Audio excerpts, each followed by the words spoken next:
Okay.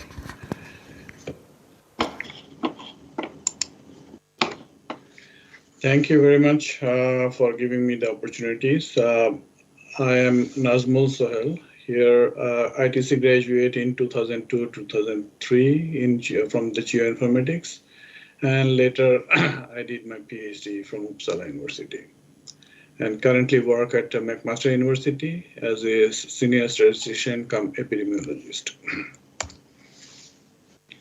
Prior to ITC graduation, I just briefly give some background of my life, like before ITC, after ITC, how I change things, and how the ITC help me to improve my career in future path.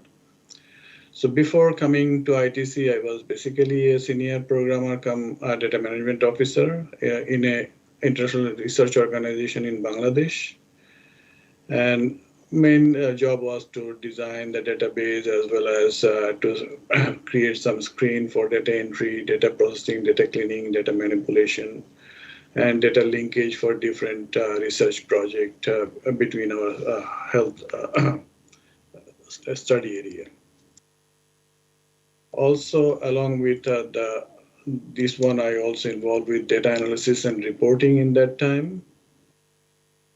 Though before coming to ITC, actually, I had a very little knowledge about GIS, how it works. Though within our department, there was a small GIS unit works with them, and they also maintain our topological map in of our study area. Basically, the one that runs the cohort for the last 50 or 60 years. This is basically our study area that is 53 kilometers southeast of Dhaka city, the capital of Bangladesh. This study area composed of two different parts. One is like ICDDRB supported area, another one is government supported area. That means in ICDDRB supported area, ICDDRB provide basic support like immunization, women's health, child health, child care, maternal health, those kind of service was provided by ICDDRB, and the other part is provided by the government. So this is a very good research platform for any kind of research because we know the population for the last 50, 60 years. So we know when they're born, when they educated, or those kind of information we always collected for them. My first exposure to spatial data actually at ITC, though I was involved in a project that Alan mentioned about that in my master's thesis I used. That was the dengue fever in 2000. There was an outbreak of dengue fever in 2000 in Bangladesh. During that outbreak, I used that data in my master's thesis to do some spatial analysis. During that outbreak, we actually collected about 9,222 households information. We collected their location as well as some entomological sample, and also we asked a lot of question about the knowledge about the dengue fever because that was the first time occurred in Bangladesh, so people were not aware of that things that much of. This is our study area for the dengue fever study. And this study is, you can see in the right side, there was about 90 award that we covered, and approximately 100 sample we collected from each of the award. So that means we try to be proportionate with the award size, as well as we want to keep at least 100 sample from each of the award. And this is just some sort of thematic map that we are showing that which are the hotspot or risk area. The more darker the green is, the higher the risk. So we calculate the Bruto index, which is like basically the number of, because the dengue fever is the mosquito-borne disease. So and specific type of mosquito is the cause for that dengue fever. So we tried to test it all the water sample that we collected from each of the household, and we tested them for the Aedes mosquito. So that indicates in the darker green that if the more the mosquito larva we found, that is more the darker in size. In the right side, we also created like a 250-meter buffer of the dengue patient from where the dengue patient is coming from, as well as in specific household where the it is positive larva we found in those areas. Then we did a special analysis to identify the socioeconomic risk of the dengue fever, where the government should focus more to reduce the risk of dengue fever in future. And we identified that about 14% of the area is a high risk area, and about 35% is the medium risk. We used the collected data and their knowledge and some other factor to identify those risk area. And this is the space that we identified that in what are the hotspots. So government should look more precisely in those areas to kill the mosquito and other things to eliminate the future risk. And that analysis actually supported by another report that was comes from the Dhaka City Corporation in 2004 or 5. So it shows that what we identified is the right track, because they also identified in 2005 that those areas are still very high risk area. After finishing my ITC graduation, then I went back to Bangladesh and joined in my old organization, but then they placed me in the GIS department instead of the other department because of my expertise. And during that time, there was a new study launching in 2002-2003 that is called Arsenic in Matlab. So I was also involved with that project. In that project, and ITC graduation actually leads to my PhD in future, because I used those two things later. So why arsenic in Matlab, this study? Because there was a US Geological Survey did a water sample collected from all over the Bangladesh to identify the arsenic problem in Bangladesh.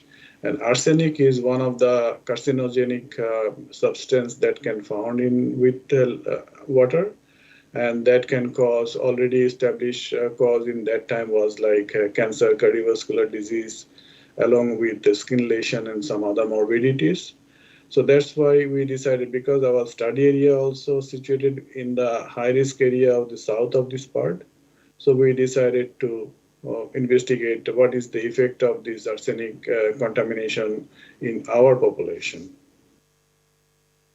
So this is a picture of a tube well, how it looks like. So it's actually extract the water from the shallow aquifer. Basically, it is within 100 feet deep.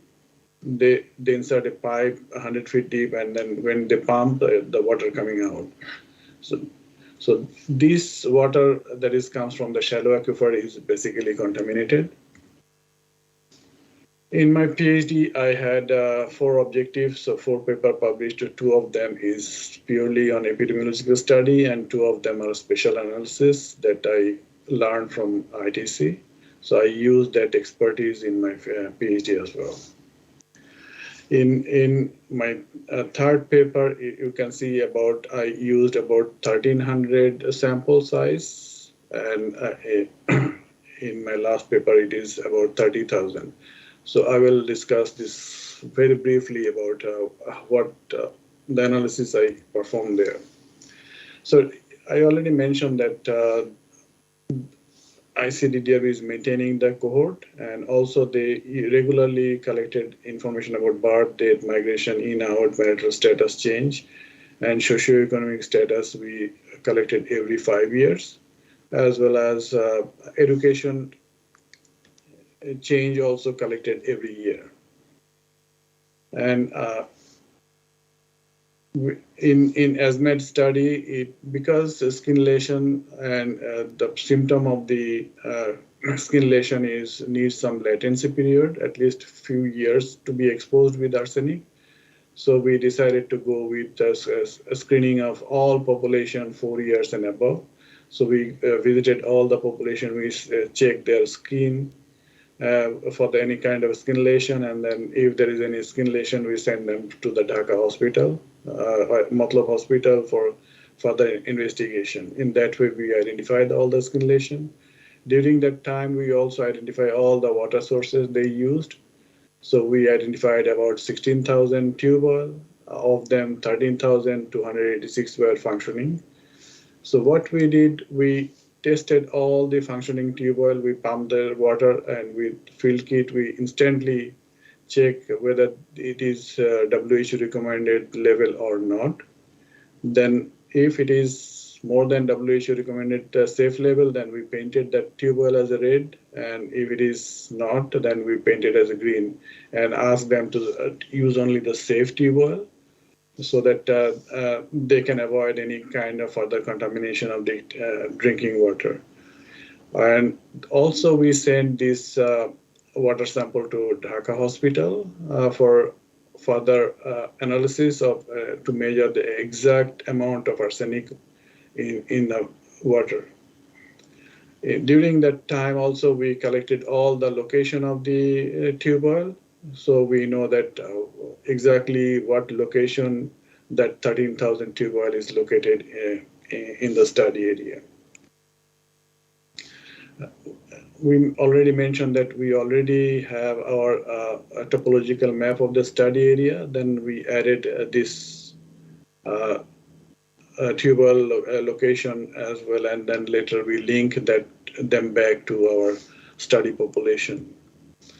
So after screening of the first phase, we found that about 63% of the tube oil is contaminated, which is quite similar to what US Geological Survey provided us in the map, that about 60% of the Bangladeshi tube oil is contaminated with arsenic. In my first paper, actually, I tried to investigate what is the relationship between arsenic in drinking water and arsenic in urine. So we randomly selected about 1,600 population, and we request them to provide their urine sample as well, and then we send it to Dhaka hospital to measure the arsenic concentration of that urine. We already measured their arsenic concentration in the drinking water. So we try to establish a relationship how it looks like. That means because we know that metabolism is different for the different people, so it may not be exactly the same relationship, but it could be different by age, sex, education, those kind of things.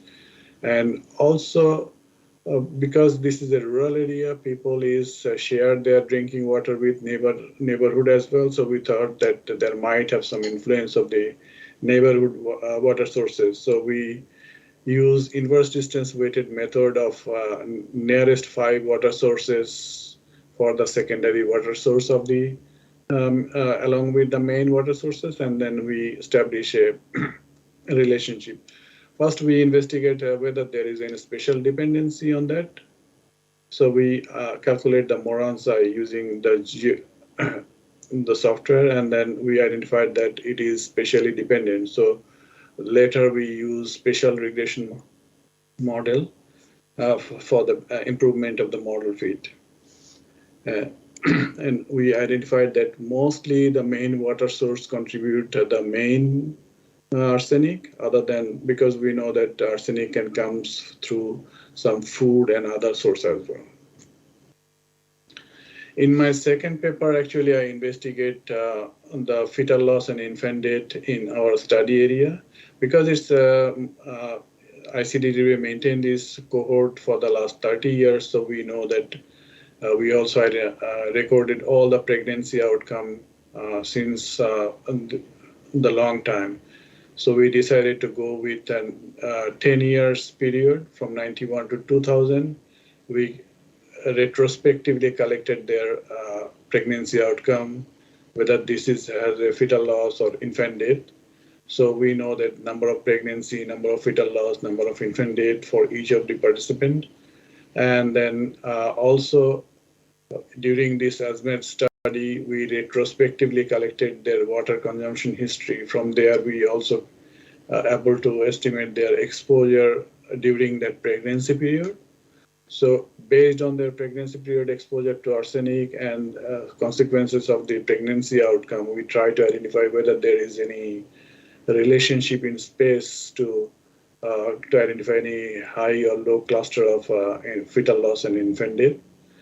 So we used SAT-SCAN software to identify this special cluster. In also, we try to identify the space-time model to see whether there is a spatiotemporal relationship of fetal loss and infant death in that area. So when we run the unadjusted model, there was some high and low cluster of fetal loss and infant death, as well as there is a spatiotemporal model that we found in the study area. However, when we adjusted with other covariate like age, parity, number of pregnancy, maternal education, and household income, that socio space-time model is no longer significant. So we identified that it is purely spatial relationship between fetal loss and infant death in some areas. So that means government should take more action in those areas to avoid any further damage on the pregnancy outcome. So this is the model outcome that we obtained from there. So in the middle is the low fetal loss, infant death compared to other area within the study area, and we can identify that in the southwest side there is a high cluster of fetal loss and infant death. After my PhD from Uppsala University in 2010, I a little bit worked with Uppsala University for few months for some other project as well. Like in Vietnam, we also tried to establish one relationship with like distance decay with maternal outcome. So that, and also I use some of this expertise in Nicaragua project.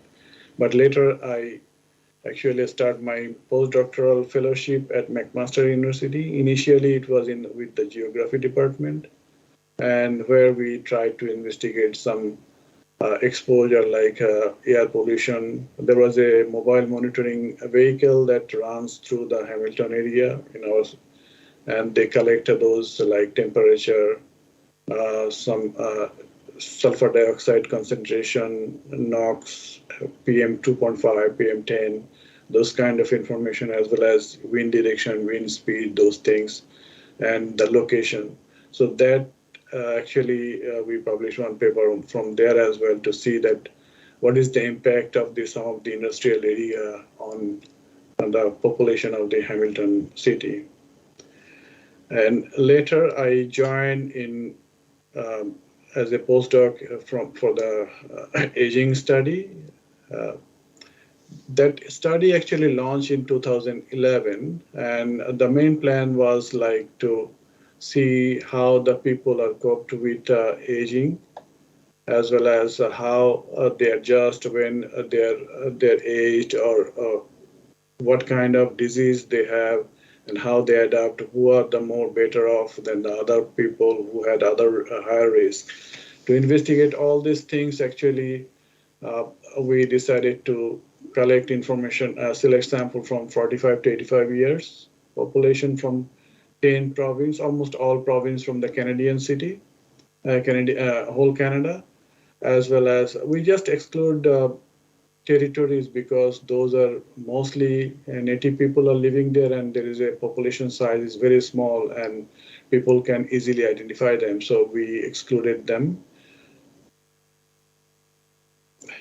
This study will be ongoing for 20 years. That means planning to run till 2033.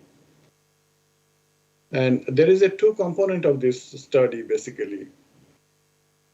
One is called tracking cohort and another is comprehensive. Tracking cohort is like a randomly selected sample from all over the Canada. So that means we select about 20,000 population from randomly within this area. Only GIS part I used for this sample selection is initially we were not be able to collect the proper number of sample from the low income and low education group. So we identified from the census data which area is more population with low income and low education. Then we targeted those area more for collecting more to increase the sample size from there. So ultimately, we ended up with about 21,000 sample size from for the this tracking cohort. And comprehensive cohort, our target was to have 30,000 population. In tracking cohort, it is tracking cohort is basically the we contacted them over phone and we collected all the information. Those are only over by phone. We never met them or asked them to come to our data collection site. And we largely we used a lot of information from there. Though I'm just briefly describing about like these are the module. So we collect socio-demographic information with all the chronic condition they might have, also vision. We also use a lot of tools to identify their cognitive state as well as the mental state and the ability to manage or disability kind of things. All those information we collected from there. For the 30,000 population that we are talking about, the comprehensive cohort, those are like a catchment area within 25-kilometer radius from each of the DCS site. So 11 university actually involved with this project from the 7 provinces. So each of the site is basically 25-kilometer only for the Victoria and Sherbrooke University. They extend this area up to 50 kilometer because there was not enough people sample size within our that age range. So we increased a little bit of our area. Other than that, all area is 25 kilometers. So we selected all the postal code within that 25 kilometer area, and then we use the random digit dialing to select our sample from there. In addition to what we collected from tracking cohort, because a comprehensive cohort, the interviewer goes to their house and use the similar questionnaire to collect all those information from their home. Also, they are invited to come to the DCS site for some other tested. So when they visit our DCS site, we also collect their blood, DEXA data, physical performance tests like grip strength, gait speed, those kind of things. Also, we tested their lung function. We did ECG, also, and many more. And later, all of the blood sample we have, so we collected like cholesterol, hemoglobin, vitamin D, those kind of information, as well as we also have the genetic data for each of our participants from the comprehensive cohort. So later, we also made a consortium. We also tried to participate with other study that has similar kind of data, like the British cohort or the Netherlands cohort. Then we also link our data with some external data particularly for the special data like air pollution or environmental data we extracted from other sources.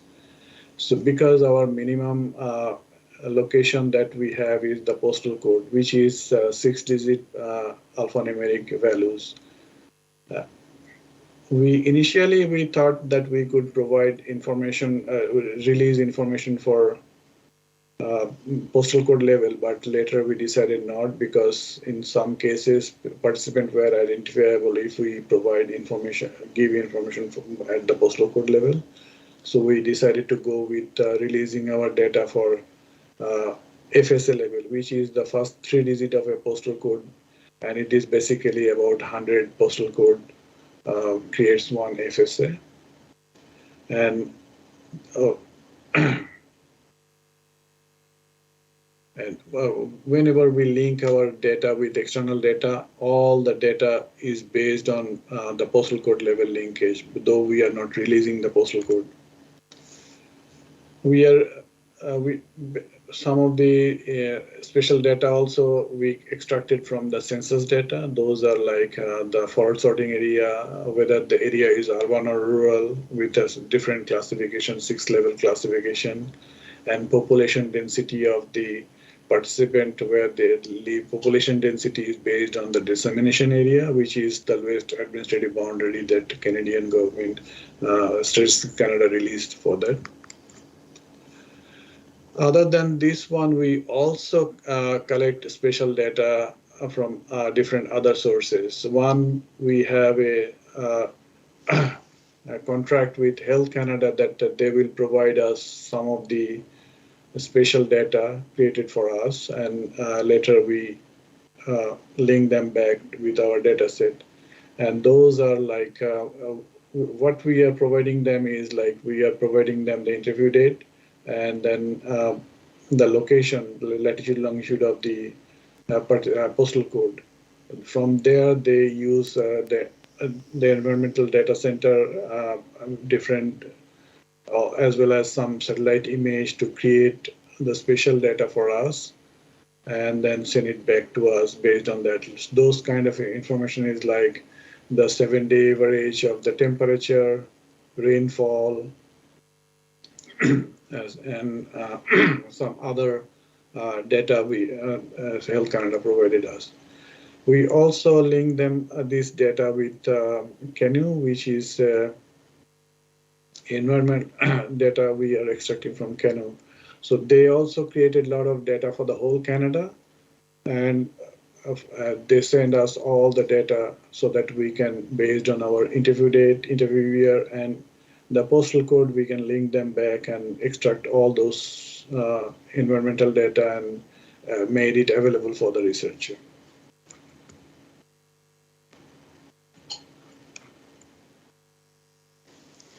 Now, nowadays, you know that the computer power is increasing tremendously. Storage is not an issue anymore, as well as it is readily available. Most of the special data, as for example, in Canada, if any university student or faculty or staff can download those topological map at the dissemination area level.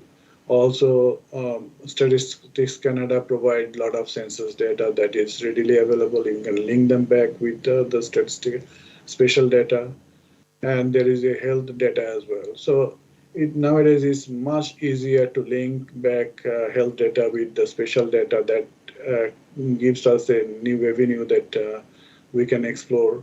Though most of the people still are using GIS as a tool, but the demand for the spatial analysis is increasing day by day, in particularly for the health. And most of the journals nowadays are accepting the spatial analysis as well. So it will be a good opportunity for us to extend our career in this path. Thank you.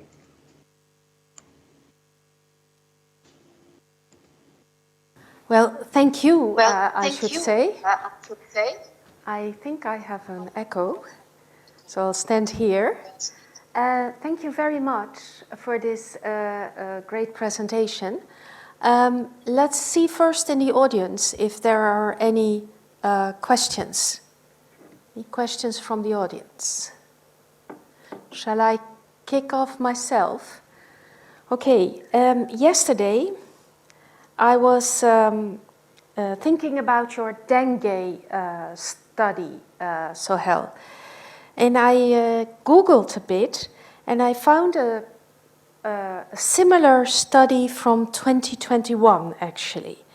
In 2003, when you did your research, you stated that 70% of the population of Dhaka was aware of the mosquitoes and the fact that they are breeding in the containers, and also did mosquito control. Now, in this paper that I found in PLOS from very recently, also for Dhaka, also on dengue, they say that 52% of the people know about dengue.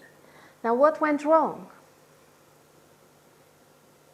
I think the reason is now in Dhaka, it is like the endemic area. That means every year there is a dengue is coming, and it also depends on the sample, that where they use this sample. If it is in mostly slum area, probably they will not know that much because of the education. Because every year, if someone reads the newspaper or listen to the news or television news, they should know it, because whenever the summer is coming, like right now, every media is now focusing that dengue is coming, how many people are dying, those kind of information. So maybe that could be one of the reason. But still, like I think that is the reason. Yeah. Mm-hmm. So maybe people are over flooded with information, or because they're seem to be getting less aware of the risks over time. Yeah. If it is 21, then probably when they did their study, because it's published in 21, that means it was they published studied in 21. Yeah, so it was before that. Yeah, because I'm just thinking maybe sometimes there is a other problem like right now. But most importantly, the sample. If it is from the slum area, probably you will know that education has a. Even in my report, probably you will find that if they have low education, there is a low response from there, right? Yeah, you said that in slum areas the awareness was less. Yeah, so that's why I'm telling that if their sample is from that area, because our sample is mostly the urban area. Mm-hmm. So that's why probably you will see the difference of the knowledge, because you know that people from the slum area will don't care about that things that much. Now another question of a completely different nature. You did your PhD in Sweden, and you're now in Canada. How different is the educational system in, for example, Sweden compared to what you found here, and what can we learn? Actually, interesting thing is like this link actually comes from my office, obviously, the back home, because I used to work in ICDDRB, that was the international research organization, collaboration with most of the universities in the world. So people are working with different projects. They always have their scope to work with, study with them. As for example, we had a collaboration with John Hopkins. We have collaboration with Learn School. Mm-hmm. So that's why those people who are involved with their project, there is a advantage of getting this scope. So I have the same thing. Like my director was from the Uppsala University. He went there and worked for us as a director for I think 4 years. During that time, when he comes back, he actually offer a lot of PhD students from our project who were involved. And I found that in Netherlands, in Uppsala, or in Canada, it is more similar compared to back home. Obviously, in back home, it's completely different. That's why most important thing is probably nowadays it's changing back home as well. But when we educated, we are very shy. We never be able to ask question those kind of things, which is very annoying for us because in recent time you have to express yourself, right? If you don't understand, you should ask. No, That was very lacking in yeah. our education system in Bangladesh. Now, you left ITC in 2003, and actually, it may come as a surprise to the audience, but actually this is one of the first times we are back in contact. So we didn't stay in contact over all these years, where we were all working on health-related issues. What could we have done better so that we didn't lose track of you and we would have kept on collaborating? Yeah, I think though I always received ITC alumni email, but those are like overall things. But uh, I was not that much aware about the collaborative research work or any kind of things.